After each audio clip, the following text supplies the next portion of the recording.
सदाशिवसमारम्भां शङ्कराचार्यमध्यमाम् अस्मदाचार्यपर्यन्तां वन्दे गुरुपरम्परां श्रुतिस्मृतिपुराणानाम् आलयं करुणालयं नमामि भगवत्पाद शङ्करं लोकशङ्करं शङ्करं शङ्कराचार्यं केशवं बादरायणं सूत्रभाष्यकृतौ वन्दे भगवन्तौ पुनः पुनः उकारस्वन्धकारो वै उकारस्तन्निवर्तकः अन्धकारनिरोधित्वा गुरुरित्यभिधीयते ईश्वरो गुरुरात्मेति मूर्तिभेदविभागिने व्योमवद्व्याप्तदेहाय दक्षिणामूर्तये नमः।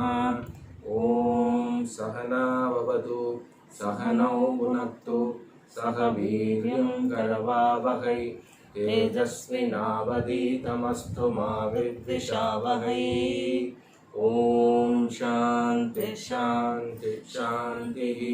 हरिः ॐ श्रीगुरुभ्यो नमः। हरिः ॐ। विवेक चूडामणि मंगलाचरण। सर्ववेदांत सिद्धांत गोचरं तमगोचरं गोविंदं परमानंदं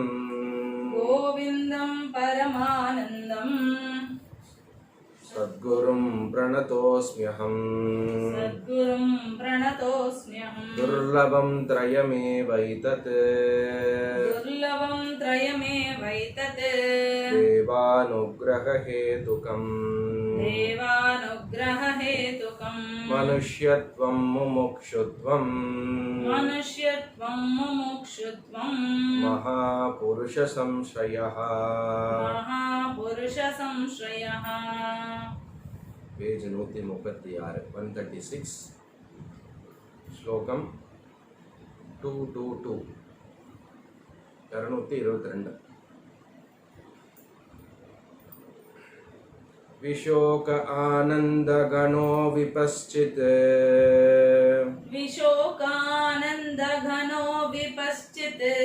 स्वयं कुतश्चिन्न बिभेति कश्चित्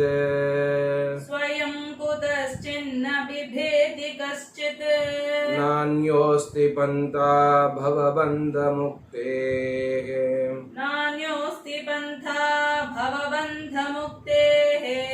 विना स्वतत्त्वागमं मुमुक्षोः।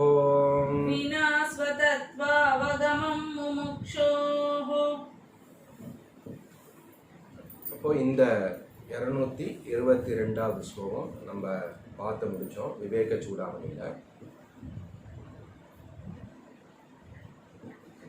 அழகா 7 கேள்விக்கான பதிலை சொல்லி அதில் எது ஆத்மா எது அனாத்மாங்கிற ஃபைனல் கொஷின், எது ஆத்மா அனாத்மா விவேகம்ங்கிற கேள்விக்கு அழகாக பதிலை சொல்லி முடித்தார். அது எப்படி பதில் சொன்னார் அப்படின்னா, பஞ்ச கோஷத்தை எடுத்துட்டு அல்லது இந்த சரீரத்ரயம் ஸ்தூல சூக்ஷ்ம காரண சரீரம், அந்த சரீரத்ரயம் எப்படி எல்லா விதமான செயல்பாடில் இருக்கு, ஃபங்க்ஷனிங்கில் இருக்கோ, அல்லது அந்த சரீரத்துடைய வேரியஸ் குணாதிசயங்களாக இந்த பஞ்ச கோஷமானது அமையிறது. அன்னமய, பிராணமய, மனோமய, விஞ்ஞானமய, ஆனந்தமயம் அப்படிங்கிறது. அந்த பஞ்ச கோஷ விசாரம் மூலியமா ஒன்னொன்னுத்தையும் அனலைஸ் பண்றது மூலியமா அந்த பஞ்ச கோஷம் விலக்ஷணம் ஆத்மா. பஞ்ச கோஷம் விலக்ஷணம் ஆத்மான்னு அந்த பஞ்ச கோஷம் எப்படி இருக்கு, அந்த பஞ்ச கோஷமானது அனாத்மா. இதை தான் நம்ம பார்த்துக்கணும்.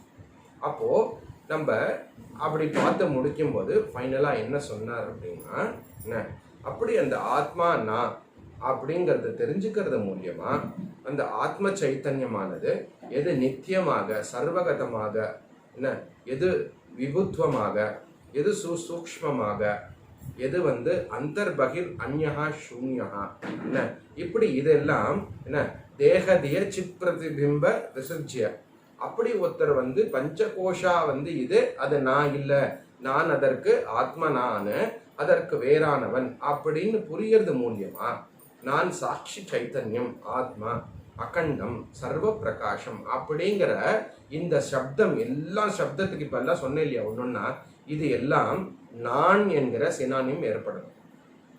சாட்சி அப்படின்னா நான் புரியணும், நான் சொன்னா சாட்சின்னு புரியணும். இப்படி புரிஞ்சுண்டு எதெல்லாம் நான் வைத்துட்டு இருக்கேனோ அறிவுல, தவறான அறிவுல, அதெல்லாம் ஒன்னொன்னா நீக்கிறது மூலியமா என்ன ஆகிறதுன்னா துவம்பத விசாரமானது பூர்த்தி ஆகிறது. எது துவம்பத விசாரம் அப்படின்னா நான்கிற விஷயம் எது இருக்கோ அது பூர்த்தி ஆகிறது. கரெக்டா?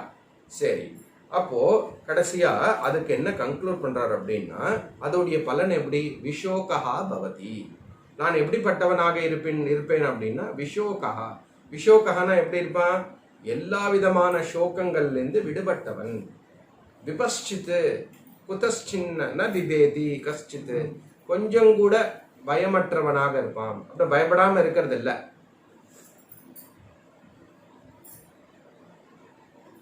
தேங்க்யூ, யாரோ ஞாபகப்படுத்துறா. மைக்கு இதுல இருக்கு, ரெக்கார்டிங் கிடைச்சிரும். தேங்க்யூ. சரி, ஆனந்த கணஹா. அப்போ கொஞ்சம் கூட பயமற்றவன், பயப்படாம இருக்கிறது இல்ல, எல்லா பயத்திலேருந்து விடுபட்டவன், பயமற்றவனாக இருக்கிறது, அல்லது பயங்கிற ஒரு விஷயம் ஏற்படாமல் அல்லது பயத்திலேருந்து விடுபட்டது. புரியுறது இல்லையா? ந விபேதி குதஷ்டநேதி, சுதந்திரம் அப்படின்னு அர்த்தம். புரியுறது இல்லையா? எப்போ பயம் ஏற்படும்? எப்போ துவைத்தம் இருக்கிறதோ அப்பதான் பயம் ஏற்படும். உபனிஷத்து என்ன சொல்றது? த்விதீயாத்மம் பயம் பவதி. த்விதீயாத்மம் பயம் பவத்தினா இரண்டாம் வஸ்து இருப்பதுதான், இருக்கிறதுனால பயமானது ஏற்படுகிறது. அப்போ ஆத்மா விஷோகா ஆனந்த கணஹா நித்யா அப்படின்னு சொல்லும் போது, சைத்தன்ய ஸ்வரூபம் சொல்லும் போது அது அத்வைத ஸ்வரூபம்னு பார்க்க போறோம். அதனால அதோடைய எக்ஸ்டென்ஷன் தான் இங்க வரப்போறது. அதனால எல்லா பயத்திலேருந்து விடுபட்டவன். முக்கியமான பயம் என்ன பார்த்தோம்? மரண பயம். மரணத்திலேருந்து விடுபட்டவன் ஆகிறது. அப்புறம் ஆனந்த கணஹா அல்லது ஆனந்த ஸ்வரூபா. இப்படி ஆத்ம விசாரம் பண்ணி இந்த ஆத்மாவை தெரிஞ்சுக்கிறது மூலியமா தான் பவபந்த முக்தேகே வினா, பவபந்த முக்தி, இந்த சம்சார சாகரம், இந்த பந்தத்திலேருந்து முக்தி அடையறதுக்கான வழி இந்த ஆத்ம விசாரமானது அமையிறது. நான்யஹ ந அன்யஹ பந்தாக அஸ்தி. இதை தவிர வேறு ஒரு மார்க்கம் கிடையாது, வேறு ஒரு வழி கிடையாது. ஸ்வதத்துவ அவாவ ஸ்வதத்துவ அவகமம் முமுக்ஷோஹோ. ஒரு முமுக்ஷு ஆனவனுக்கு அல்லது மோட்சத்தை நாடுபவனுக்கு அவகமம், ஸ்வதத்துவ அவகமம், தன்னை பத்தின முழுமையான அறிவு அடைவது தவிர, அது தவிர வேற சாய்ஸ் கொடுக்கல முக்திக்கு, மோட்சத்துக்கு வேற சாய்ஸ் கிடையாது அப்படிங்கிறது. அப்ப என்ன? ராஜயோகம், பக்தி யோகம், ஹட்ட யோகம், எவ்வளோ விஷயம் இருக்கு, எவ்வளோ மார்க்கம் இருக்கு. இப்படி போனாலும் மோட்சம், அப்படி போனாலும் மோட்சம், இந்த பக்கம் போனாலும் மோட்சம். புரியுறது இல்லையா? அப்படி இங்க இல்ல, ஒரே வழிதான், வேற வழி கிடையாது அப்படின்னு சொல்ற. அப்போ எல்லா விதமான ரிலீஜியஸ் லைஃப் விதவிதமா இருக்கு, சாதனைகள். இது எல்லாமே பரம்பரா சாதனையில வருது.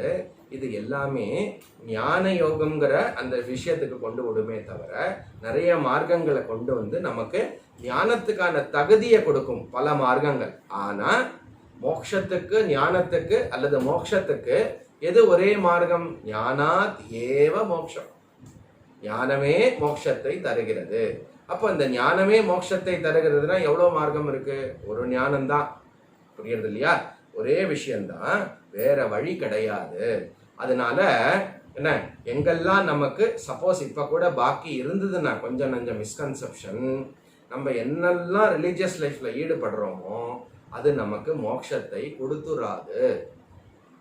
அப்போ ரிலீஜியஸ் லைஃப் வேண்டாம் அப்படின்னு முடிவும் பண்ணக்கூடாது. எல்லா விதமான சமய வாழ்க்கை, நம்மளுடைய அனுஷ்டானம், ஆச்சாரம், பஞ்சமகா யஜ்ஞம், எல்லா விதமான பரோபகாரம், என்ன நித்திய நைமித்திக கர்மா, இது எல்லாமே ரொம்ப ரொம்ப ரொம்ப ரொம்ப முக்கியம். எப்படி முக்கியம் அப்படின்னா, இது எல்லாமே நம்மள ஞான யோகம்ங்கிற ட்ரெயின்ல ஏற்றி விட்டுறது, ஞான யோகத்துக்கு கொண்டு நிறுத்துறது. அதுக்கப்புறம் என்ன? சிரவணம், மனனம், நிதித்தியாசனம், இதை நம்ம பண்ணி தான் ஆகணும். இதுதான் ஒரே வழி. புரியுறதா? குருமேவ அபிகச்சே, குரு கிட்ட போய் சிரவணம் மரணம் பண்ணினாதான் இந்த ஞானமானது ஏற்படுறது. அது முமுக்ஷு ஸ்வதத்துவ அவகமம் முமுக்ஷோஹோ. அப்படி இந்த முமுக்ஷுவானவன் இந்த ஞானத்தை அறியது மூலியமா பவபந்த முக்தேகே வினா, இதை தவிர முமுக்ஷுக்கு வேற வழி கிடையாது அப்படிங்கிற விஷயத்த ரொம்ப முக்கியமா வலியுறுத்தினார். அதை தான் நம்ம ரிப்பீட் பண்றோம். இப்போ போன கிளாஸ்ல பார்த்தது, வேற வழி நமக்கு மோட்சத்துக்கு கிடையாது. ஜீவாத்மா பரமாத்மா ஐக்கிய ஞானம் ஏவ மோட்சம். அதுல நம்ம துவம்பத விசாரம் அல்லது ஜீவாத்ம விசாரத்தை பார்த்து முடிச்சோம். அப்புறம் என்ன பண்ண போறாருன்னா, இப்போ ரொம்ப முக்கியமா டாபிக் ஆனது மாற போறது. அது என்னங்கிறத பார்க்கலாம். பிரம்மா பின்னத்வ விஞ்ஞானம், பிரம்மா பின்னத்வ விஞ்ஞானம் பவமோக்ஷஸ்ய காரணம், பவமோக்ஷஸ்ய காரணம் ஏனாத்விதீயமானந்தம், ஏனாத்விதீயமானந்தம் பிரம்ம சம்பத்யதே புதைः, பிரம்ம சம்பத்யதே புதைः. எக்ஸலண்ட். இப்ப என்ன பண்றார் அப்படின்னா, என்ன எது ஞானம்னு சொன்னோம் அப்படின்னா, ஜீவாத்மா பரமாத்மா ஐக்கிய. ஜீவாத்மா உடைய விசாரம் என்னன்னு பார்த்தோம்னா தொம்பதம்னு பார்த்தோம். ஏன் தொம்பதம் சொல்றேன் அப்படின்னா, பின்னாடி டீட்டெயிலா வரப்போறது. எது ஞானம் அப்படின்னா மகா வாக்கியம், மகா வாக்கிய ஞானம். தது துவம் அசி, தத்துவமசின்னு கேள்விப்பட்டிருப்போம் இல்லையா? அதுல தது அப்படின்னா அதுன்னு அர்த்தம், துவம் அப்படின்னா நான் அப்படின்னு அர்த்தம். தது துவம் அசிங்கிற ஞானம் தான் மோக்ஷம். சரியா? அதுல துவங்கிறது ஜீவாத்மாவும், ததுங்கிறது பரமாத்மாவையும் குறிக்கிறது. இதுதான் ஹை லெவல், இதுதான் சாரம், டோட்டல் விஷயம் இதுதான். அதுல நான் ஷரீரத்ரயம், பஞ்சகோஷ விலக்ஷணம், அவஸ்தாத்ரய சாட்சி, இது எல்லாம் பார்க்கும்போது இது எல்லாம் ஜீவாத்மாவுடைய கண்ணோட்டத்துல அல்லது ஜீவாத்மாவுடைய விசாரம், அதோடைய எசன்ஸ் என்னங்கிறது நம்ம டிரைவ் பண்ணி வச்சுட்டு இருக்கோம் இப்போ. கரெக்டா? அப்போ ஆத்ம அனாத்ம விசாரம் பண்ணினோம். ஓகே, சரி, இவ்வளோ சொல்லிட்டேலே எல்லாம் நல்லா புரியுறது, கிளியரா இருக்கு எனக்கு. நான் ஆத்மான்னு புரிஞ்சது. அது மட்டுமே போறாதா மோட்சத்துக்கு? போன ஸ்லோகத்தை சொல்லியிருக்கேன், பவபந்த முக்தேகே வினா, பவபந்த முக்தேகே ஸ்வதத்துவ அவகமம், என்னை பத்தின அறிவுனாலதான் மோட்சம் அப்படின்னு சொல்லியாச்சே. அப்போ இதி ஸ்ரீ சங்கராச்சாரிய விரச்சித விவேக சூடாமணி இது சமாப்தா அப்படின்னு சொல்லிடலாமே இங்கேயே, இல்லையா? சொல்ல முடியாது. ஏன்னா என்ன பண்ணியிருக்கோம், அப்போ நான் ஷரீரம்னு நினைச்சுட்டு இருந்தோம். அதுல இருந்து என்ன பண்ணிட்டோம், இங்க பாரு, இந்த ஷரீரம் நான் அல்ல, இந்த ஷரீரம் எப்படிப்பட்டதாக இருக்கு, அப்படிப்பட்டதாக இருக்கு, நான் என்னுடைய லட்சணம் ஆத்ம லட்சணம் அப்படின்னு ஷரீரத்தையும் நான்கிற ஆத்மாவையும் பிரிச்சு வச்சிருக்கோம். என்ன புரிஞ்சுட்டு இருக்கோம், அப்போ அகம் ஆத்மா ஷரீர வெதிரிக்தா, ஷரீரத்திலிருந்து வேறானவன் நான் அப்படின்னு வச்சிருக்கோம். அப்போ ஆத்மா அகம், அனாத்மா வெதிரிக்தா, அனாத்மாலேருந்து நான் வேறானவன், ஐ எம் டிஃபரண்ட் ஃப்ரம் அனாத்மா அல்லது ஷரீரம், பாடி, மைண்ட். இப்ப எங்க ஐக்கியம் ஏற்பட்டது? ஐக்கிய ஞானத்தினாலதான் மோட்சம்னு குறிப்பிடுறது வேதாந்தம். கரெக்டா? அப்போ ஐக்கியம் ஏற்படணும் அப்படின்னா என்ன, இந்த நாலேஜ், இப்ப அடைஞ்சக்கூடிய நாலேஜ், இப்ப நம்ம விசாரம் பண்ணி டிரைவ் பண்ணின நாலேஜ் ஸ்டில் இன்கம்ப்ளீட். இன்னும் முழுமையா நம்ம ஞானத்தை இன்னும் விசாரம் பண்ணி இதை கன்க்ளூட் பண்ணலன்னு அர்த்தம். நேச்சுரலா என்ன ஆகுறதுன்னா தத்பத விசாரம் பண்ணணும். தத் அப்படின்னா ஈஸ்வரனை குறிக்கிறது, பிரம்மனை குறிக்கிறது, ஜெகத் காரணம் பிரம்மன்னு குறிக்கிறது, பரமாத்மா குறிக்கிறது. அப்ப அந்த பரமாத்மா விசாரமும் சேர்ந்து இதோடைய கண்டினியூஷனா பண்றது மூலியமா எந்த ஜீவாத்மா நான் புரிஞ்சு வச்சுட்டு இருக்கேனோ அந்த ஜீவாத்மா பரமாத்மா அப்படின்னு கன்க்ளூட் ஆகிறதுனாலதான் இந்த ஞானமானது முழுமையா நமக்கு ரிசீவ் ஆகிறது. அதனாலதான் மோட்சம். அது ஒரு விஷயம். ரெண்டாவது என்ன, இப்போ த்விதீயாத்மம் பயம் பவதி அப்படின்னோம். எங்க சம்சாரம்னா எங்க இரண்டுங்கிற விஷயம் ஒண்ணுக்கு மேல என்ன இருக்கிறதோ அதனால சம்சாரம்னு சொல்றோம். கரெக்டா? அப்போ இந்த ஞானம் என்ன பண்ணணும்? இரண்டற்ற விஷயமான அறிவை எனக்கு கொடுக்கணும். அல்லது எது ஜீவாத்மா ஸ்வரூபம்னு சொல்றோமோ, எது பரமாத்மா ஸ்வரூபம்னு சொல்றோமோ, அந்த ஸ்வரூபம், அந்த ஞானம் எப்படி இருக்கணும்? இரண்டற்றதாக இருக்க வேண்டும். அப்பதான் சம்சாரம் நீங்கும். இதெல்லாம் ஒன்னொன்னு முக்கியமான பாயிண்ட். கரெக்டா? அப்போ இப்ப என்ன பண்ணிருக்கோம்? ஆத்மா நானு, அனாத்மாலேருந்து வேறுபட்டவன் அப்படின்னு சொல்லும் போது என்ன ஆகிறது? ஆத்மா ஒண்ணு இருக்கு, அனாத்மா ஒண்ணு இருக்கு. கரெக்டா? ரெண்டு இருக்கே. எனக்கு முன்னாடி இந்த ஜகத் இருக்கு. ஏன்? நான் ஆத்மா. எனக்கு இந்த சரீரம் இருக்கே. இந்த சரீரம் எனக்கு தொல்லை கொடுக்கறது. புரியுறதா? ஜகத் எனக்கு தொல்லை கொடுக்கறது. இப்படியெல்லாம் நமக்கு அனுபவம் ஏற்படுறது இல்லையா? அப்போ as long as இந்த அனாத்மா ஆத்மாங்கிற இந்த சம்பந்தத்தை இரண்டாக இருக்கிறதுன்னு நம்ம வச்சுட்டு இருக்கோம் இல்லையா, அதை ப்ராப்பரா நம்ம புரிஞ்சுக்காம, அதை ப்ராப்பரா விசாரம் பண்ணாம, இந்த ஆத்மா எப்படிப்பட்டதாக இருக்கு, இந்த அனாத்மா எப்படிப்பட்டதாக இருக்கு, ஆத்மா அனாத்மாக்கு உண்மையாவே ஏதாவது சம்பந்தம் இருக்கா, இல்ல சம்பந்தம் இருந்ததுன்னா எப்படிப்பட்ட சம்பந்தம் இருக்குன்னு புரியற மட்டும் இந்த துவைத்தம் அல்லது இந்த இரண்டு ஒன்றுக்கு மேல இருக்கிறது இல்லையா, அல்லது இங்க அத்வைத்தமானது சித்திக்காது. அத்வைத்தம் சித்திக்காத மட்டும் ஞானமானது ஏற்படாது. ஞானமானது ஏற்படாத மட்டும் மோட்சம் கிடையாது. சம்சாரம் கண்டினியூ.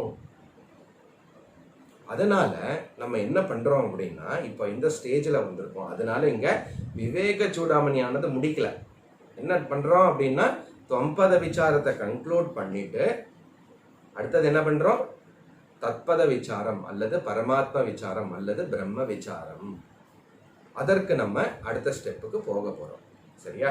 அதுதான் இந்த 223 இது ஆரம்பிக்கிறது.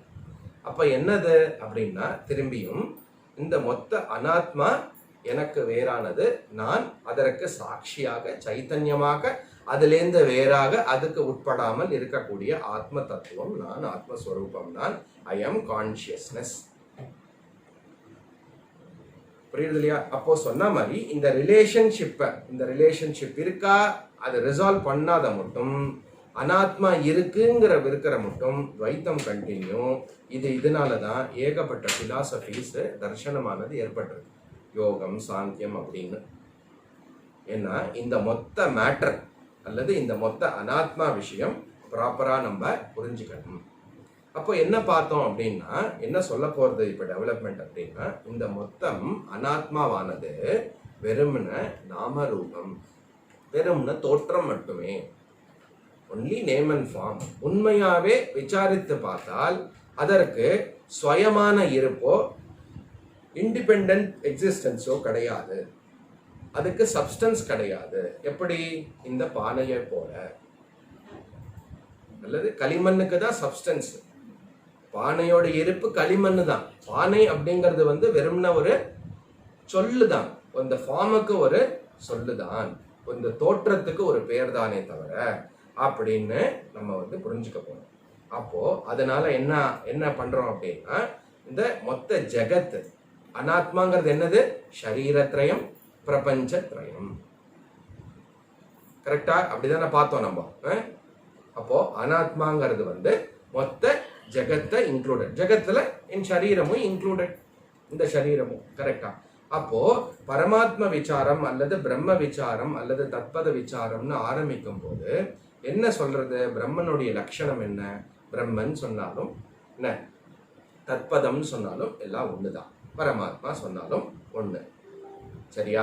அப்போ தது துவம் அசி அப்படிங்கிற மகா வாக்கியத்தோடைய அறிவு எங்க எப்படி கன்க்ளூட் ஆகிறது அப்படின்னா, அகம் ஆத்மா ஜகத் காரண பிரம்ம அஸ்மி. நான் ஆத்ம சைத்தன்யம். அந்த ஆத்ம சைத்தன்யம் எப்படிப்பட்டது? ஜகத் காரணம் பிரம்மமாக இருக்கக்கூடியது. ஆத்ம சைத்தன்யமே பிரம்மன், பிரம்மனே ஆத்ம சைத்தன்யம். 2 ஸ்டாண்ட் பாயிண்ட்ல சொல்றோம். நம்ம ஜீவ ஜெகத்துன்னு பிரிச்சு வச்சிருக்கோம் இல்லையா, அந்த பிரித்திருக்கக்கூடிய அந்த அஜ்ஞானத்தை நீக்கிறதுக்கு ஒன்னொன்னத்தை எடுத்து விசாரம் பண்ணி இது இப்படி இருக்கு, இது இப்படி இருக்கு பாரு, ஆக்சுவலி ஒண்ணுதான்னு கன்க்ளூட் பண்ணணும். அப்ப கன்க்ளூஷன் எங்க இருக்கு? அகம் பிரம்ம அஸ்மி. அப்ப பிரம்மம் அப்படின்னு சொல்லும்போது, பரமாத்மான்னு சொல்லும்போது அதோடைய லட்சணம் என்ன? ஜகத் காரணம். கரெக்ட்? நான் ஆத்மா, சைத்தன்யம், ஷரீரத்துக்கு வேறானவன். அது மட்டும் இல்ல, நான் ஆத்மா, பிரம்மன், ஜகத்துக்கு காரணம். புரியுறதா? அப்போ இந்த ஜகத் என்னது? காரியம். காரணத்துடைய வெளித்தோற்றத்துக்கு வந்திருக்கிற அல்லது ப்ராடக்ட். புரியுறது இல்லையா? காரணத்திலேருந்து வந்திருக்கிறது காரியம். அப்ப ஜகத்து காரியம், பரமாத்மா பிரம்மன் காரணம். புரியுறது இல்லையா? ஃபாலோ பண்ண முடியறது இல்லையா? அனாத்மா காரியம், ஆத்மாவாகிய பிரம்மனாகிய ஆத்மாவாகிய எப்படி வேணா சொல்லலாம். இந்த இடத்துல பிரம்மன் யூஸ் பண்ணலாம். பிரம்மன் காரணம். அப்போ காரணம் காரியம்னு வந்துருத்துனாலே எப்படி இங்க எப்படி ரூல் இருக்கு அப்படின்னா, காரியமானது காரணத்துக்கு வேறாக இருக்க முடியாது. இந்த டெஸ்கை எடுத்துட்டோம்னா, இந்த டெஸ்க்கு காரியம், காரணம் என்னது? மரம். அலை அப்படின்னு சொல்லும் போது அலை காரியம், ஜலம் காரணம். அப்போ அலையானது ஜலத்துக்கு வேறாக இருக்க முடியாது, இருக்கிறது இல்லை, இருக்க முடியாதுதான் கரெக்ட். அப்ப காரியமானது எப்பவுமே காரணத்துக்கு வேறாக இருக்க முடியாது. அதுக்கப்புறம் என்னது? காரணம்தான் காரியமாக தோன்றி இருக்கிறது. புரியுறது இல்லையா? காரணம்தான் காரியமாக தோன்றி இருக்கிறதுனா அந்த காரியம் என்னது? காரணம் பிளஸ் நாமரூபம். அலை என்னது? ஜலம் பிளஸ் நாமரூபம். Name and form. புரியுறதில்ல? அப்போ என்ன ஆகிறது அப்படின்னா, இங்க பாருங்க, என்ன டெஸ்க் சொன்னாலும், மரம் சொன்னாலும், டெஸ்க் சொன்னா அது மரத்தை தான் குறிப்பிடுறது. சொல் ரெண்டா இருக்கே தவிர சப்ஸ்டன்ஸ், வஸ்து ஒன்றுதான். ஜகத் காரணம் பிரம்ம சொல்லும் போதே பிரம்மன் தான் ஜகத் ஆகிய நாமரூபமா தோற்றம் அளிக்கிறது. பிரம்மன் வேற ஜகத்து வேறன்னு கிடையாது, பரமாத்மா வேற ஜகத்து வேறன்னு கிடையாது. ஜகத்து பிரம்ம காரியம்.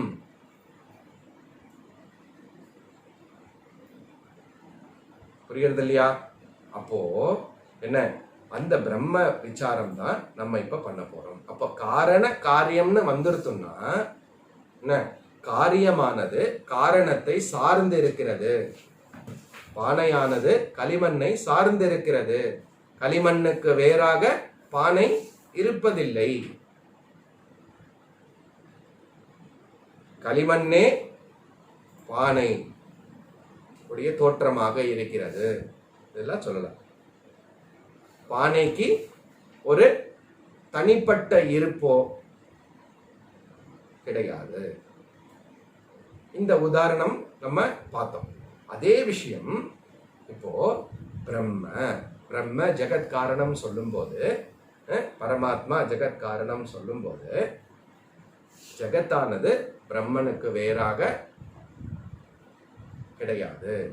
பிரம்மனுடைய ஒரு தோற்றம் தான் ஜெகத்து. ஜெகத்து அப்படிங்கிறதுக்கு தனிப்பட்ட எக்ஸிஸ்டன்ஸ் கிடையாது. ஜெகத்துடைய எக்ஸிஸ்டன்ஸ் பிரம்மன்.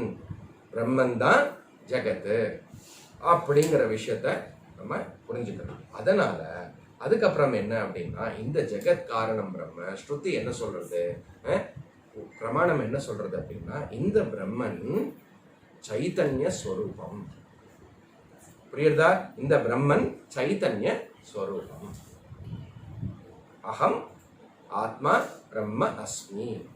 இந்த ஞானம் தான் என்ன? இந்த ஞானம் தான் நமக்கு கம்ப்ளீட்டா ஆகிறது.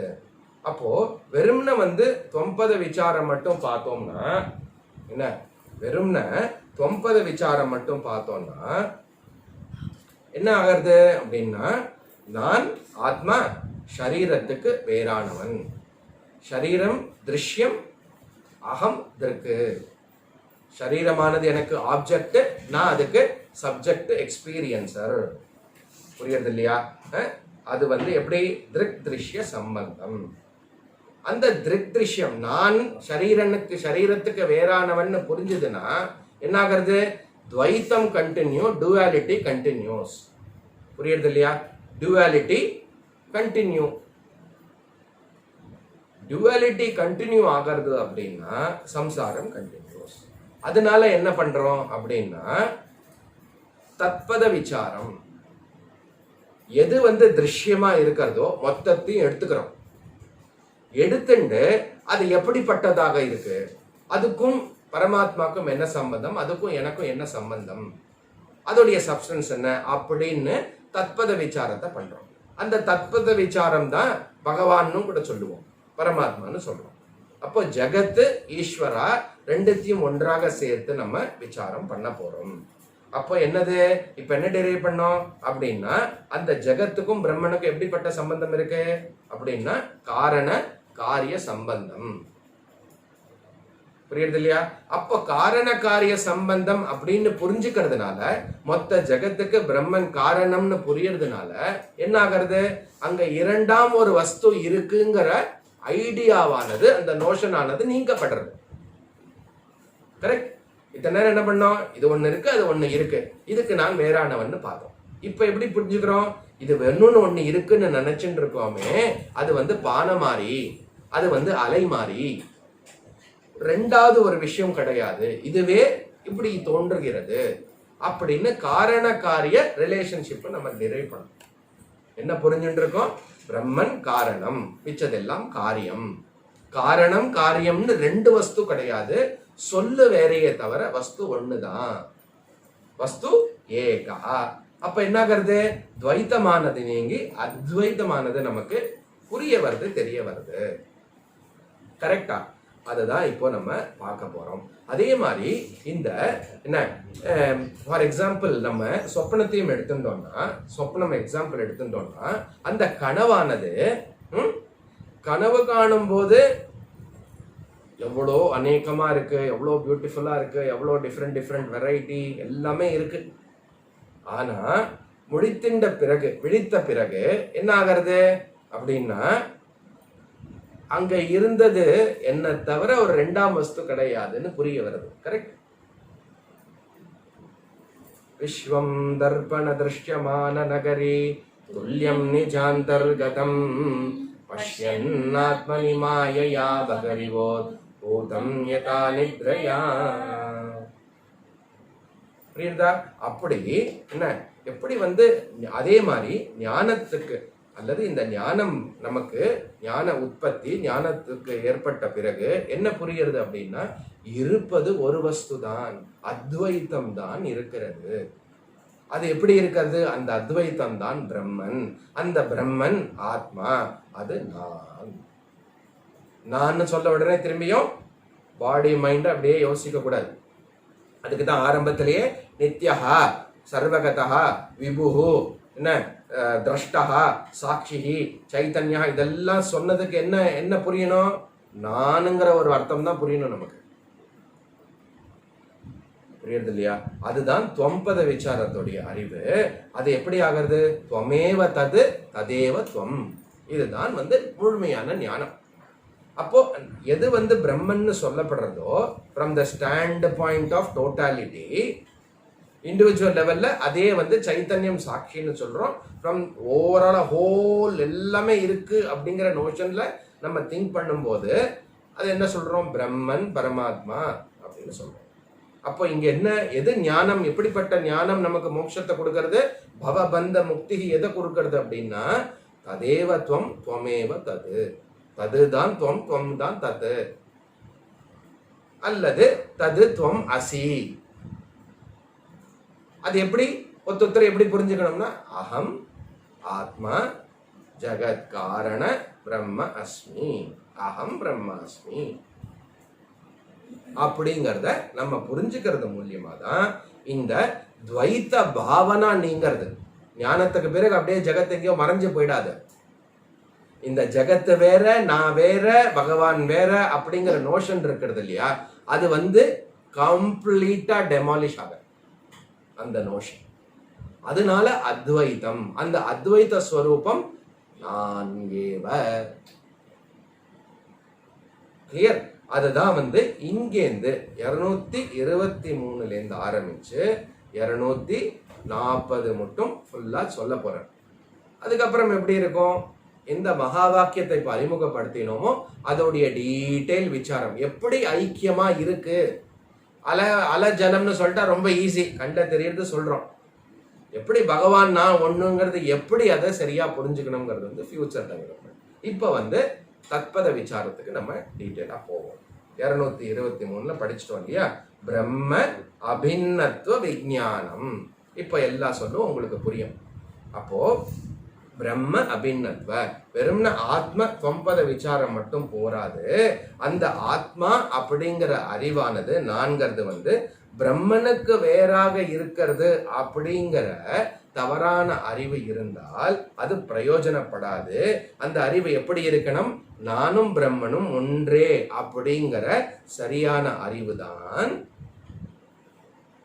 பவமோக்ஷஸ்ய காரணம். அதுதான் சம்சாரத்திலிருந்து விடுபடக்கூடிய, மோட்சத்தை அளிக்கக்கூடிய ஞானமாகிறது. அதுதான் ஹேத்துவாகிறது.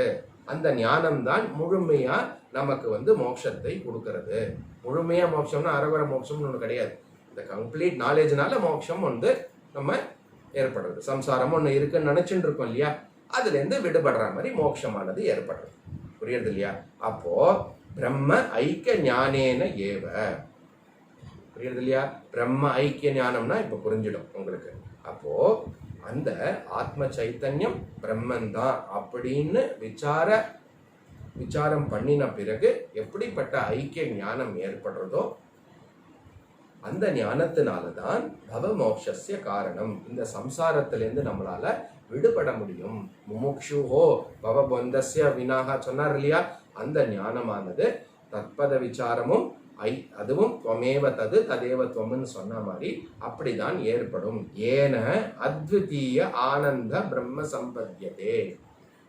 அப்போ எப்படி, அதனால அகம் பிரம்ம அப்படின்னு புரிஞ்சதுனால அது எப்படிப்பட்டதாக இருக்கு, அத்வைத ஞானமாக இருக்கிறது. இரண்டாம் ஒரு வஸ்து கிடையாது, அப்படிப்பட்ட வஸ்து தான் ஆத்ம சைத்தன்யம்னு புரிஞ்சிருந்ததுனால. அத்வைத்தம் சொன்னா என்னது, அது பூரணம், இரண்டற்றது, அளவற்றது, லிமிட்லெஸ் ஆனந்த ஸ்வரூபம். அப்படிப்பட்ட பிரம்மன் அத்வைத ஆனந்த ஸ்வரூபம் அப்படின்னு புரிஞ்சுக்கிறதுனால, அது நானுன்னு புரிஞ்சுக்கிறதுனால தான் இந்த பவபந்தத்திலிருந்து முக்தியானது ஏற்படுகிறது அப்படின்னு இங்க அறிமுகப்படுத்துறார். அடுத்தது என்னது அப்படின்னா 224 பிரம்மபூதஸ்து சம்ஸ்ருத்யை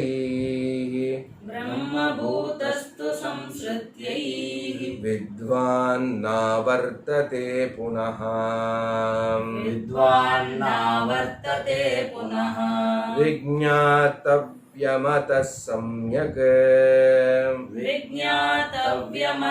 சம்யக் பிரம்ம பின்னாத்வமாத்மனः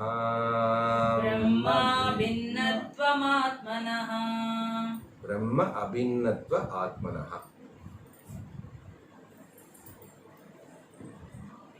ஓகே, அதனால பிரம்மாபின்னத்வன்னு வரும். சரி, அப்போ இங்க என்ன சொல்றார், பிரம்மபூதஹா வித்வான், பிரம்மத்தை அறிவது மூலியமாக, பிரம்மத்தை ஆத்மாவுக்கு வேறானதில்லை அப்படின்னு அறிவது மூலியமாக மோட்சம். ஃபர்ஸ்ட் ஸ்லோகத்துல சொல்ற 223 இங்க என்ன சொல்றார்? பிரம்மபூத விஞ்ஞானம், பிரம்மமாகவே ஆகுவதனால் மோட்சம் அப்படிங்கிற. பிரம்மத்தை தெரிஞ்சுண்டா மோட்சமா, பிரம்மமானா மோட்சமா? பிரம்மம் எப்படி ஆகிறது நானு? சரியா? இது சிக்கல் மாறி இருக்கிறது இல்லையா? ஒன்றும் கிடையாது. அப்போ உபனிஷத் என்ன சொல்றது அப்படின்னா, பிரம்மவித் பிரம்மைவ பவதி. பிரம்மத்தை அறிவதே, பிரம்மத்தை அறிவதனாலே நான் பிரம்மமாகின்றேன். அப்படின்னா என்ன புரியுறது?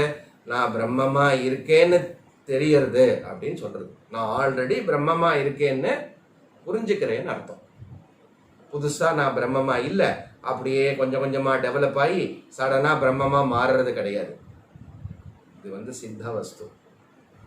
ஏன்னா எப்படி நம்ம இதை ப்ரூவ் பண்றோம் அப்படின்னா, அஜ்ஞானம் அல்லது என்ன பத்தின அறியாமை அப்படிங்கிறத ஃபர்ஸ்ட் டிஃபைன் பண்ணோம். அந்த அறியாமைனால நான் எந்த சோன்னு தவறா முடிவு பண்றது அத்தியாசம்னு பார்த்தோம். இது ரெண்டும் எப்படி நம்ம இதோடைய டோட்டல் விஷயம் என்ன பண்ணோம்?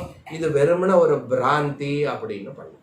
இது வெறுமன ஒரு பிராந்தி, வெறுமன ஒரு நோஷன் அப்படின்னா, அந்த நோஷனை நீக்கிறது எந்த விதமான மாற்றம் ஏற்பட போறது இல்லை. அந்த நோஷனை நீக்கிறதுனால, ஒரு தவறான எண்ணத்தை நீக்கிறதுனால எந்த மாற்றமும் ஏற்பட போறது இல்லை. அப்போ ஒரு தவறான எண்ணத்தை அல்ல தவறான அறிவை அல்லது அறியாமையை நீக்குவதனால் நான் பிரம்மமாகின்றேன் அப்படின்னு உபனிஷத் சொல்றது அப்படின்னா, அது எப்படி சொல்றதுன்னா, நான் ஆல்ரெடி பிரம்மமா இருக்கின்றேன். அந்த பிரம்மமா இருக்கிறது தெரியாம இருக்கிறது, அந்த அறியாமை நீக்குவதுனால் நான் எப்படி இருக்கேனோ அப்படி என்னை உணர்கிறேன்னு அர்த்தம். அதனால பிரம்ம வித்து பிரம்ம விஞ்ஞான ஏவ பிரம்மைவ பவதி பிரம்மபூதா. பிரம்மத்தை அறிவதனால் அப்படின்னா என்ன அர்த்தம் அப்படின்னா, பிரம்மத்தை ஒரு பொருளாக இப்படி இங்க பாருங்கோ இதுதான் பிரம்மன் அப்படின்னு இல்லாம, அந்த நாலேஜ் எது எப்படி ஆத்மா நான் உணர்ந்தேனோ அந்த ஆத்மா பிரம்ம அப்படின்னு புரிஞ்சுக்கிறதுனால, அல்லது என்னுடைய பிரம்மத்துவம் என்னுடைய ஸ்வரூபத்தை நான் கிளைம் பண்ணுவதனால, முழுமையா தெரிஞ்சுக்கிறதுனால நான் பிரம்மமாக தான் இருக்கின்றேன் அப்படின்னு புரிஞ்சுக்கிறதுக்கு பேரு பிரம்மபூதா வித்வான். யாரு வித்வானா? இப்படி புரிஞ்சுக்க கூடியவன், இப்படி ஞானத்தை விசாரம் பண்ணி புரிஞ்சுக்க கூடியவன் வித்வான். அதனால பிரம்மபூதா. அப்ப ஆறாவது பையன் யாரு குந்திக்கு அப்படின்னா என்ன? எங்க போய் கர்ணன் ஆறாவது பையன் கர்ணன் யோசிச்சுட்டே இருந்தா எப்படி அவனுக்கு ஆறாவது பையன்னு தெரியும்? அவன் ஆல்ரெடி ஆறாவது பையன் தான். அந்த ஆறாவது பையன் தெரியாம இருக்கிறது, ஆறாவது பையன் தெரிஞ்ச பிறகு ஓகே. அதே மாதிரிதான் இது சின்ன உதாரணம் இங்க அதனால பிரம்மபூதா வித்வான். அப்போ பிரம்மன் அகம்னு தெரிஞ்சதுனாலதான் உபனிஷத்தோட வாக்கியம் பிரம்ம வேத பிரம்மைவ பவதி. அதனால பிகமிங்னு ஒன்று தனியா ஒரு மாறி ஒரு ஆகிறதோ அப்படி கிடையாது. ஆல்ரெடி இருக்கிற விஷயத்த அது சரியாக புரியறது மூலியமா தான் அப்படின்னு knowing Brahman is equal to becoming Brahman அப்படின்னு. இதை பிகமிங்கிறது இங்க அண்டர்லைன் போட்டு கோட்ஸ்ல போட்டுக்கணும். அது ஒரு வர்பாக எடுத்துக்க கூடாது. அப்படி பண்ணுவதனால தான் சம்சத்யை ஆவர்த்ததே ந புனः. கரெக்டா ந இருக்கு இல்லையா? யத் சாக்ஷாத் கரணாத் பவேன் ந புனராவృத்திர் பவாம்போ நிதௌ. யத் சாக்ஷாத் கரெக்டா? அது 3வது ஸ்லோகத்துல 3வது லைன்ல வருது. ஓகே. அப்ப என்ன ஆகிறது? இப்படி புரியறதுனால, இப்படி பிரம்மவித் பிரம்மைவ பவதி அப்படின்னு புரியறதுனால என்ன ஆகிறது? புனः ந ஆவர்த்ததே, அவன் திரும்பி வருவதில்லை. திரும்பி வருவதில்லைன்னு என்ன அர்த்தம்? திரும்பி சம்சாரத்துக்குள் வருவதில்லை அப்படின்னா என்ன அர்த்தம்? சாதாரணமா எப்படி சொல்லுவோம்? இப்ப நீங்க 220 ஸ்லோகம்லாம் படிச்சு முடிச்சுட்டு எல்லாரும் வித்வான், மறுபிறப்பு கிடையாது சொல்லுவோம். மறுபிறப்பு கிடையாதுன்னு ஆரம்பத்துல சொல்லப்படுறது டீச்சிங்ல. ஆனா பிரம்ம வேத பிரம்மைவ பவதி அகமாத்மா பிரம்ம அப்படின்னு புரிஞ்சிருதுன்னா என்ன புரியுறது? ந ஜாயதே மிரியதே வா குதஸ்சித் அல்லது ந ஜாயதே மிரியதே வா விபஸ்சின் நாயம் பூத்வா கவிதா வானபூயா. டியூன் வந்துருச்சுன்னா வேர்ட்ஸ் மிஸ் ஆயிடும். கீதையில வருது கரெக்டா. அப்போ நான் பிறப்பு இறப்பு அற்றவன். அப்ப ஏது எனக்கு மறுபிறப்பு?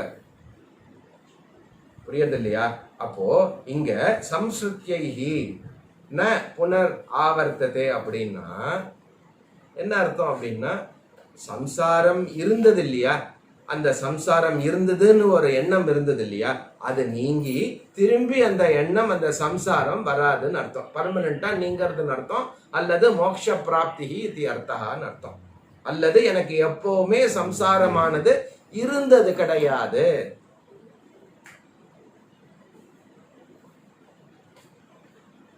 புரியுது இல்லையா? மோக்ஷ பிராப்னோதி அத்தஹ தேர்ஃபோர் விஜ்ஞாதவ்ய. விஜ்ஞாதவ்யன்னா இப்படி பிரம்மபூதா பிரம்ம சம்பத்யதே, இப்படிப்பட்ட அறிவுனால நான் ஆத்மானம் அல்லது நான் பிரம்மன் அப்படின்னு முழுமையான அறிவு அடையதுனால சம்யக் அபிநத்வம். எப்படிப்பட்ட அறிவு இருக்கணும்? சம்யக். நீங்க நான் பிரம்மன் எல்லாம் சொல்றேன், ஓகே, என்ன எனக்கு வந்து நல்லபடியா டெத்து வந்து நல்லபடியா வந்துடணும். அதுக்கப்புறம் வரக்கூடிய அடுத்த ஜென்மா வந்து நல்லபடியா இருக்கணும். நான் பிரம்மன் அகம் பிரம்மாஸ்மி எல்லாம் புரியுறது. பிரம்மன் நித்யஹா, என்ன அடுத்தது சொல்ல போறது? சத்தியம் ஞானம் அனந்தம்னு சொல்ல போறது. ஆத்மா எப்படிப்பட்டது? நித்யஹா ந ஜாயத்தே ந மிரியத்தே, பிறப்பற்றது இறப்பற்றதுன்னா திரும்பி என்ன டெத்து நன்னா வரணும், படக்குன்னு போயிடணும். அதுதான் நான் பிரார்த்தனை பண்ணிட்டு இருக்கேன். அதுக்கு ஒரு ஸ்லோகமே இருக்கு, படக்குன்னு போயிடணும்னு ஒரு பிரார்த்தனை இருக்கு. நல்லபடியா நல்ல ஜென்மாவா பிறக்கணும். என்னது? அப்போ இது வந்து என்ன கேட்டு அப்படியே புரிஞ்சுண்டு அப்படி பண்றது இல்ல. இது எப்படி இருக்கணும் அப்படின்னா சம்யக்கு விஜ்ஞாதவ்ய. சம்யக்கு தெல்ல தெளிவா இது புரியணும். இப்போ நான்கிறதுக்கு என்ன அறிவு தெல்ல தெளிவா இருக்கோ, சாஸ்திரம் சொல்ற நான்கிறது வந்து அந்த அளவுக்கு தெல்ல தெளிவா ஆகணும். அப்படின்னா கொஞ்சம் மிச்ச மீதி இல்லாம என்னெல்லாம் நமக்கு மிஸ்கன்செப்ஷன் இருக்கோ முழுமையா வாசனா ரூபத்துல இருக்கக்கூடிய சப்போஸ் ஏதாவது இருந்ததுன்னா கூட மொத்தமா அது நீக்கப்பட வேண்டும். அதுக்குதான் சிரவணம் மனனம் நிதித்தியாசன சொல்லிருக்கு முழுசா. அப்போ நீண்ட காலம் இதை கேட்கணும், நீண்ட காலம் இதை விசாரம் பண்ணணும். திருப்பி திருப்பி திருப்பி ஃபண்டமெண்டலா டவுட்ஸ் எல்லாம் வந்துடும். திருப்பி படிக்கணும், சந்தேகங்களை கேட்கணும். இப்படி பண்றது மூலியமா தான் முழுமையா இந்த அஜ்ஞான அத்தியாசம் நீங்கி என்னுடைய ட்ரூ நேச்சர் அகம் பிரம்ம அப்படிங்கிற நேச்சரை முழுசா நம்மளால கிளைம் பண்றதுக்கான விஷயமே நமக்கு முடியும். அப்படி அகம் அப்படின்னு டோட்டலா அகம் பிரம்ம அப்படிங்கிற ஓனர்ஷிப் தான் சம்யக் விஜ்ஞாதவ்ய. புரியுது இல்லையா? அதனால எனக்கு பிறப்பு ஒன்று கிடையாது, நான் பிறக்கவே இல்லை அப்படின்னு சொன்னா எப்படி இருக்கும்? வெளியில போய் சொல்லிடாதீங்க, ஹஹான்னு சிரிப்பா. புரியுது இல்லையா? நான் அப்படிங்கிற சொல்லுக்கு சரியான அந்த லட்சியார்த்தம் பார்க்க போறோம் பின்னாடி. லட்சியார்த்தம் அப்படி புரியறதுனாலதான் நான் பிறப்பே இல்லை, எனக்கு பிறப்பு இல்லைன்னு சொல்ல முடியும். நான் இந்த உடம்பு தான், ஆனா இந்த உடம்பு இல்லை, ஆனா வந்து நான் பிறக்கல, இனிமே சாக மாட்டேன், இதெல்லாம் கன்ஃபியூஸ்டு. அதனால மறுபிறப்பு இல்ல, புனரப்பி ஜனனம் ந புனரப்பி ஜனனம் ந புனரப்பி மரணம் அப்படின்னு சொல்றது வந்து ஃபர்ஸ்ட் வேதம் சாஸ்திரம் என்ன பண்றதுன்னா டீச்சிங் அட்ராக்ட் பண்றது. சாகா வரமா எப்படி முடியும், ஞானத்தினாலையா அப்படின்னு கூட்டிட்டு வரும். கொஞ்சம் கொஞ்சமா கொடுத்து என்ன நீ இப்ப பிறக்கவே இல்லையே, யோசிச்சு பாரு, புரிஞ்சுக்கோ அப்படின்னு சொல்றோம். புரியுறது இல்லையா? அதனால நோ ரீபர்த் அப்படின்னு சொல்றது கூட ஒரு டைத்துக்கு மேல அது நாட் வேலிட், நாட் கரெக்ட். அடுத்த ஜென்மா எனக்கு கிடையாது அப்படின்னு ஸ்டேட்மெண்ட் சொல்றோம்ல, அந்த ஸ்டேட்மெண்ட்ல என்ன அர்த்தம்? இன்னும் பிரம்மத்துவம் கிளைம் பண்ணலன்னு அர்த்தம். பிரம்மம் அகம்னு புரிஞ்சுடுத்துன்னா எங்க அடுத்த ஜென்மா எனக்கு கிடையாது, பிறந்தா தானே திரும்பி மரணம், அடுத்த ஜென்மா இருக்கு இல்லையா? இதெல்லாம் நம்ம புரிஞ்சுக்கிறதுக்காக நம்ம கிளியரா இதை வந்து ஃபாலோ பண்ணி யோசிக்கிறதுக்காக சொல்றது. நம்ம இப்பயே சொல்லிடலாம், கிளாஸ் நல்லா புரிஞ்சிருது, நான் பிறக்கவே இல்லை, ஈஸி அப்படி சொல்றது. ஆனா நமக்கு தெரியும் நான்கிற சொல்லுக்கு என்ன அர்த்தம் வருது, எப்படி நம்ம புரிஞ்சு வச்சுட்டு இருக்கோங்கிறது நமக்கு புரியும். அப்படி நான்கிறதுக்கு ஆத்மா பிரம்ம அப்படிங்கிற முழுமையான அறிவு நமக்கு ஏற்படுற மட்டும் அப்படிப்பட்ட சம்யக் விஜ்ஞாதவ்ய அது மட்டும் என்ன அதுதான் எப்படி பண்றது, அது எப்படி இருக்கு, பிரம்ம அபிநத்துவ ஆத்மனா. அந்த சம்யக் விஜ்ஞாய சொன்ன மாதிரி என்ன அர்த்தம், என்ன சொல்றாருன்னா அத பிரம்ம அபிநத்துவ, நானும் பிரம்மனும் வேறு வேறு இல்லை. இங்க நான்னா பாடி மைண்ட் கிடையாது, அதெல்லாம் எடுத்து முடிச்சிட்டோம், நிஷேதம் பண்ணியாச்சு, நெகேட் பண்ணியாச்சு. நான்கிறதுக்கு என்ன அர்த்தம், ஷரீரத்ரய மறந்து போச்சு, ஆத்மாக்காக என்னது, ஷரீரத்ரய ஸ்தூல சூக்ஷ்ம காரண ஷரீராத் வதிரிக்தः பஞ்சகோஷः விலக்ஷணः சன் அவஸ்தாத்ரய சாட்சி சன், எல்லாத்துக்கும் சன் அவஸ்தாத்ரய சாட்சி சச்சிதானந்த ஸ்வரூபா சன். அந்த சச்சிதானந்த ஸ்வரூபம் பிரம்மஸ்வரூபம். அப்படி அபிநத்துவம், இதுவும் அதுவும் ஒண்ணுதான் அப்படின்னு புரியறதுனாலதான் என்ன சம்ஸ்ருத்ய ந புனராவருத்திய, அதனால சம்சாரமானது ஏற்படுறதுக்கு மீண்டும் ஏற்படுறதுக்கு வாய்ப்பில்லைன்னு சொல்றதுனால என்ன அர்த்தம், சம்சாரம்னு ஒண்ணு இருந்ததே இல்லைன்னு புரிவதனால. புரியுறது இல்லையா? அப்போ 225க்கு போகணும். இது வந்து மீட்டர் வேற மாதிரி இருக்கும், அப்படியே படிக்க வேண்டியதான். சத்யம் ஞானம் அனந்தம் பிரம்ம, சத்யம் ஞானம் அனந்தம் பிரம்ம, விசுத்தம் பரம் ஸ்வதசித்தம், விசுத்தம் பரம் ஸ்வதசித்தம், நித்யானந்தைகரசம், நித்யானந்தைகரசம், பிரத்யக் பின்னம், பிரத்யக் பின்னம், நிரந்தரம் ஜயதி, நிரந்தரம் ஜயதி.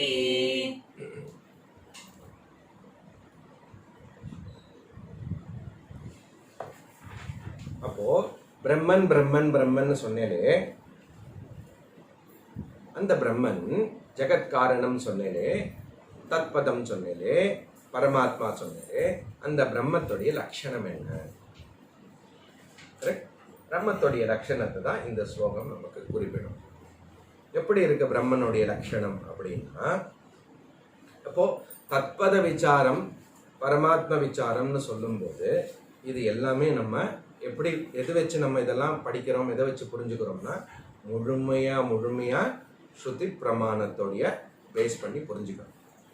நம்மளுடைய அனுபவத்திலையோ இல்லை நம்மளுடைய ஓன் திங்கிங்லேயோ இதெல்லாம் பண்ணுறது கிடையாது. புரியுதா? டோட்டலா ஸ்ருதி வாக்கியம் உபனிஷத்தோட வாக்கியத்தை பேஸ் பண்ணி தான் நம்ம இதை புரிஞ்சுக்கிறோம். புரியுது இல்லையா? அப்போது தைத்திரேய உபனிஷத்தில் இருக்கக்கூடிய பிரம்மானந்த வள்ளி இருக்கு இல்லையா, அதில் பிரம்மவிதா ஆப்னோதி பரம் ததேஷாப்யுக்தா சத்யம் ஞானமனந்தம் பிரம்ம யோ வேத நிகிதம் குஹாயாம் பரமே வ்யோமன் சோஷ்ணுதே சர்வான் காமான் ச. அப்படி அந்த மந்திரம் வந்து எதை குறிக்கிறது அப்படின்னா பிரம்ம லட்சணத்தை குறிக்கிறது, பிரம்மஸ்வரூபத்தை, எது பிரம்மன் அப்படிங்கிறத சொல்றது. இந்த ஜெகத் காரணம் பிரம்ம எப்படி இருக்கிறதா அப்படின்னா சத்தியம் பிரம்ம, ஞானம் பிரம்ம, அனந்தம் பிரம்ம. ஓ, சத்தியம் பிரம்ம, அதோட சேர்ந்து ஞானம் சேர்ந்துண்டு அனந்தம் சேர்ந்துண்டு எல்லாம் சேர்ந்து பிரம்மனா அப்படிங்கிற மாதிரி இங்க புரிஞ்சுக்க கூடாது. இது எல்லாமே பிரம்மத்தை குறிக்கக்கூடிய அட்ஜெக்டிவ் கிடையாது. சத்தியம்னாலே பிரம்மன், ஞானம் சொன்னாலே பிரம்மன், அனந்தம் சொன்னாலே பிரம்மன். எப்படி அட்ஜெக்டிவ் ஆகிறது? போய் பூ வாங்கிட்டு வா போ அப்படின்னு சொன்னா உடனே போறேனே அப்படின்ட்டு போயிடுவா. இப்போ கோயம்பேடுக்கு போகக்கூடாது, வேற எங்கேயாவது பக்கத்துல போகணும். பூ அப்படின்னு சொன்னா என்ன பூ கேள்வி வரும். ரோஜா பூ, ரோஜா பூவா? ரோஜா பூல எவ்வளோ ரோஜா பூ இருக்கு, என்ன ரோஜா பூ அப்படின்னா ஒரு பதில் சொல்லுவோம். அப்போ என்ன பண்ணுவோம், பூங்கிறத ஃபர்தரா குவாலிஃபை பண்ணி ரோஜா பூன்னு சொல்றோம். அந்த ரோஜா பூவை ஃபர்தரா குவாலிஃபை பண்ணி பன்னீர் ரோஸு, அப்புறம் ஒயிட் ரோஸு, ரெட் ரோஸு அப்படின்னு குவாலிஃபை.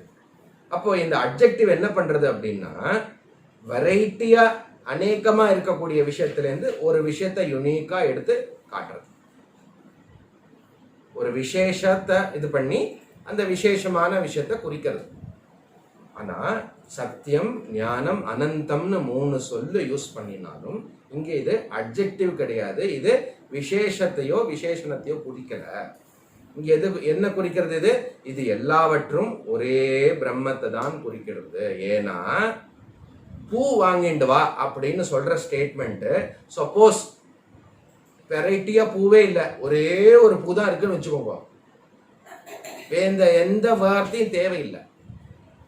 அநேகமா இருந்தாதான் செப்பரேட் பண்ணுறதுக்கு, டிஃபரன்ஷியேட் பண்ணுறதுக்கு சொல்லப்படுறது இங்க. ஆனா பிரம்மன்கிற வஸ்து ஏகம். அந்த பிரம்மன்கிற வஸ்து ஒண்ணுதான். சத்தியம் சொன்னாலும், ஞானம் சொன்னாலும், அனந்தம் சொன்னாலும் ஒரே வஸ்துவை தான் குறிக்கிறது. ஏகம் பிரம்ம. புரியுது இல்லையா? ஓகே. அப்போ சத்தியம் பிரம்ம அப்படின்னா எது அபாத்தியம் தது சத்தியம். தத்துவபோதத்தில் எப்படி படிச்சோம்? திரிகாலே அபி திஷ்டதி இது சத். அப்போ அபாத்தியம் தது சத்தியம். எதை நீக்க முடியாதோ,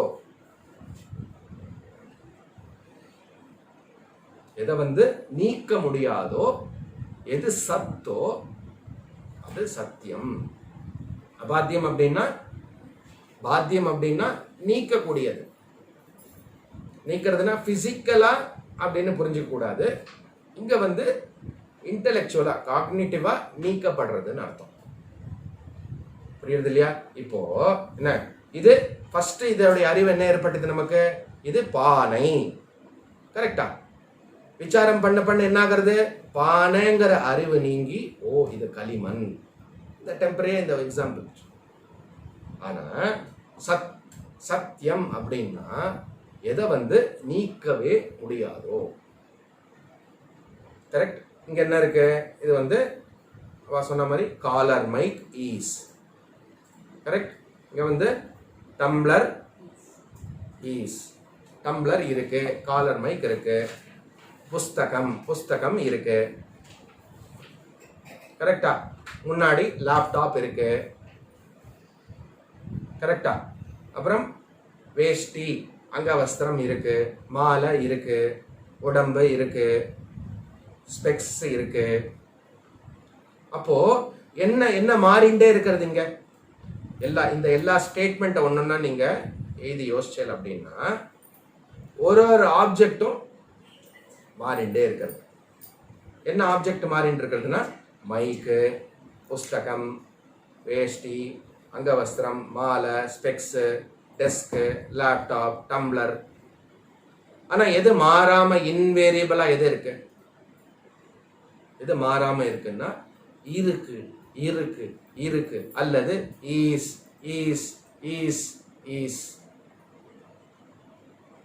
அது இருக்கா?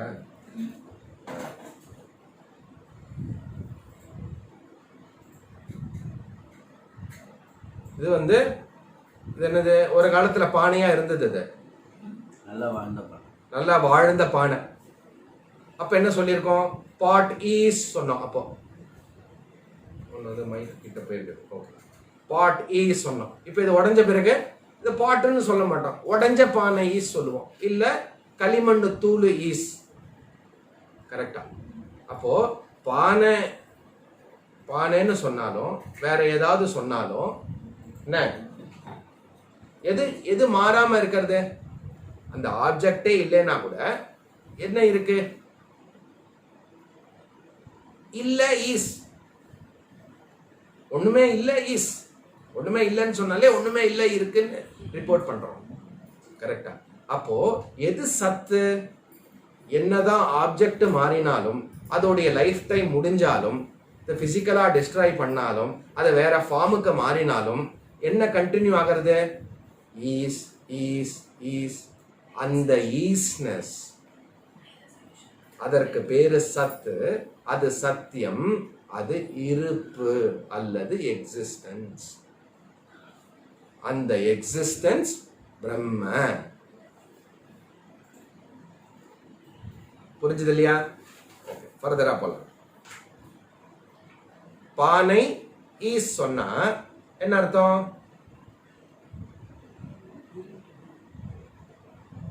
துணி ஈஸ் சொன்னா என்ன அர்த்தம்? டம்ளர் ஈஸ் சொன்னா என்ன அர்த்தம்? அதே திரும்பி கேட்கிற மாதிரி இருக்கு. அப்படின்னா ஒரு விஷயத்த இருக்கு அப்படின்னு சொல்லும் போதே பாட் ஈஸ் அப்படின்னா ஐ ஆம் கான்சியஸ் ஆஃப் த பாட் அல்லது pot conscious is. Cloth conscious is. இன்னும் கொஞ்சம் பாட் ஈஸ் சொன்னா பாட் அவேர்னஸ் ஈஸ்.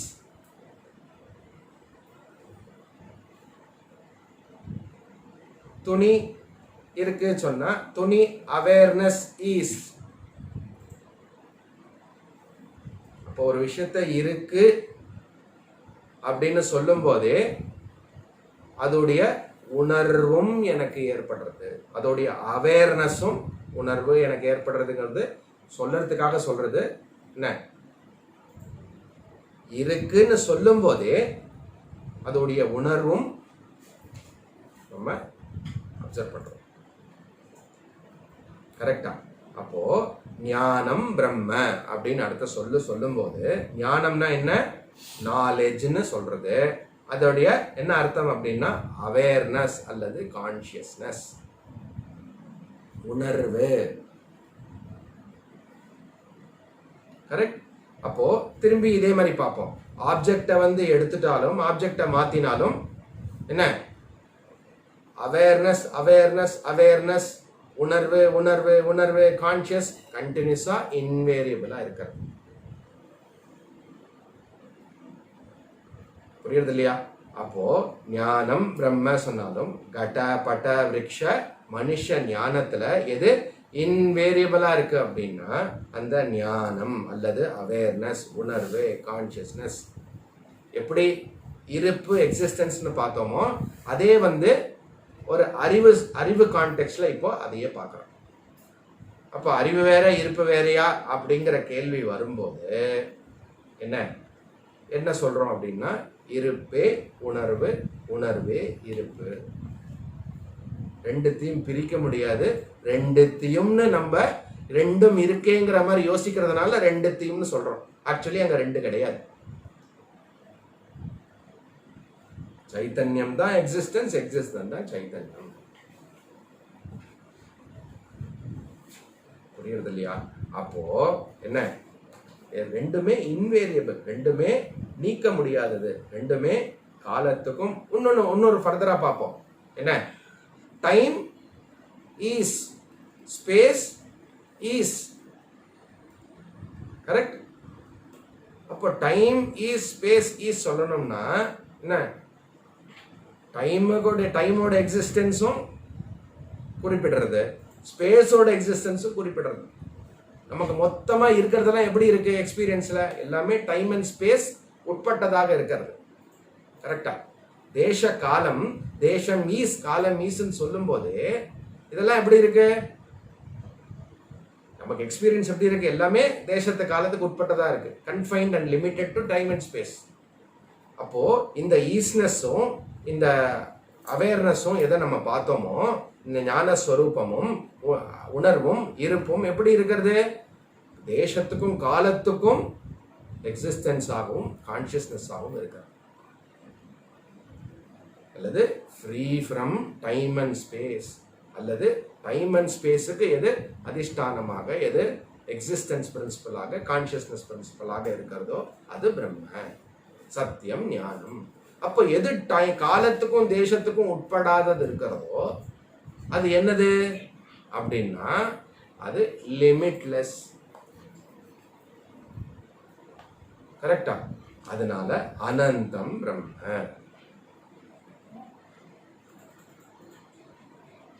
கரெக்ட்? அனந்தம் பிரம்ம, அளவற்றது, லிமிட்லெஸ்னஸ். சும்மா சொல்லுவோம், சொல்றதுக்காக எதை அளக்க முடியாதோ அப்படிலாம் கிடையாது.